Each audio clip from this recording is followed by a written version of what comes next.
Սաղաթելը ես ուզում եմ շարունակենք մասնակցության հետ կապված ձեր ընդդումը, որ սա նշանակում է, որ ՔՊ-ի վերարտադրության շանսը մոտենում է զրոյի։ Քիչ առաջ Արայք Հարությունյանը իր ճեպազրույցում իրենց բրիֆինգում ևս անդրադարձավ այս թեմային, ինքն էլ նշեց, որ մասնակցության այս ցուցանիշը վկայում է, որ վերջին 5 տարիներին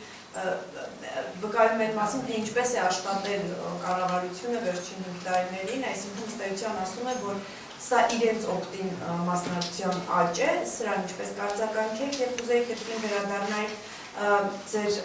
գրասենյակներում այդ խոզարկություններին, ձերբակալություններին, ինչ են փնտրում, պարոն Սաղաթելյան, ինչ գործեր են հարուցված, ինչ շրջանակում են այդ ձերբակալությունները, ընտրակաշառքի մեղադրանքներ են, ինչեր են, խնդրեի մի քիչ մանրամասնեք, որովհետեւ տեղեկություն այդ մասով Գիտեք, հիմնականում վարկաբեկելու, մարդկանց ներքաշելու քերական վարույթների մեջ ու աշխատանքները պարալիզացնելու համար արվում։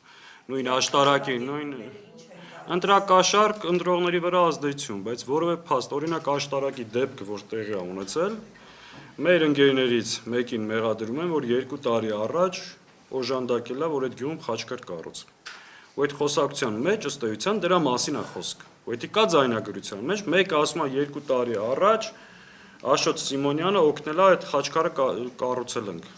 Ասենց ինչ-որ, այսինքն հասկանում եք, գտնեն մի բան, գործ հարուցեն, մտնեն մարդկանց տները խուզարկելու, հույս ունենալով, որ ինչ-որ բան կգտնեն ու ոչ մի բան չեն գտել, չեն այդ գտնելու։ Իսկ եթե այսօր ցանկացած ՔՊ-ի գրասենյակ, մարզպետարան, քաղաքապետարան մտնեն, դրանցից յուրաքանչյուրը 200 տարի կարա դատվի։ Որտեվ ցուցակներով ուղղորդում են երեկվա, 3 չէ առաջերվա իրենց հանրահավաքին ամբողջ պետական ապարատին ցանկագրել են, ստիպել են, որ գան մանկապարտեզներով, դպրոցներով, քաղաքապետարաններով, մարզպետարաններով, նախարարություններով, ազգային պարկերով, չգիտեմ, ինչքան բյուջետային հիմնարկ կա, ու ասել են ոչ թե պետքա գաք մենակ դուք, այլ ստիպել են, որ պարտադիր իրենց ընտանիքից կամ իր հետ եւս 1-2 հոգի բերի։ Եթե ընդդիմությունից մեկը մի հատ նման բան անի, 5 րոպե հետո կալանավորում։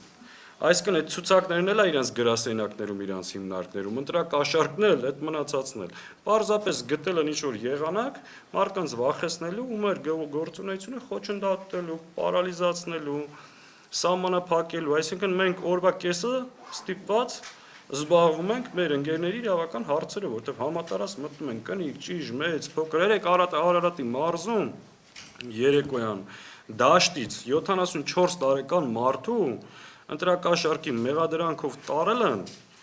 բայց ոչ մի կապ չունի, ուղղակի իր որդին մի քիչ ակտիվ է, տարել են, որ ճնշում բանացնեն նրա վրա։ Այսինքն, ասես բազմաթիվ դեպքեր ու այդ նպատակով ոչ մեկի վրա էլ որևէ վարույթ չեն կարողանալու ավարտին հասցնել, որովհետև սարկած գործեր է։ Իրանք էլ գիտեն դա։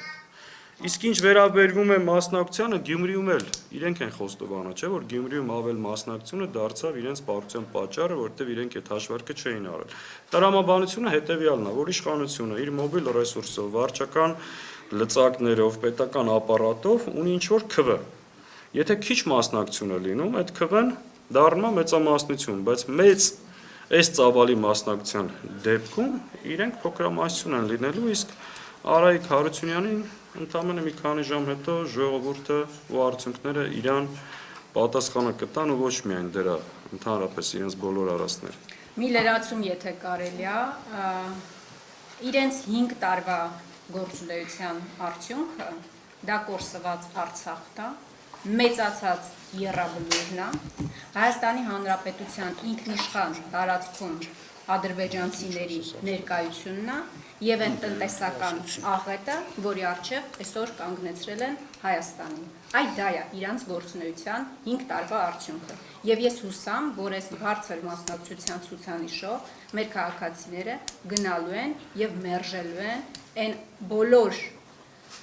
տառապանքների պատասխանն են տալու, որ հասցրել են այս իշխանությունները եւ կանխելու են բոլոր այն աղետները, որի առջև այսօր կանգնեցրել են մեր երկիրը։ Այդ դա է իրանց 5 տարվա գործունեության արդյունքը։ Գուցե զզվել են, գալիս են, որ ազատվեն։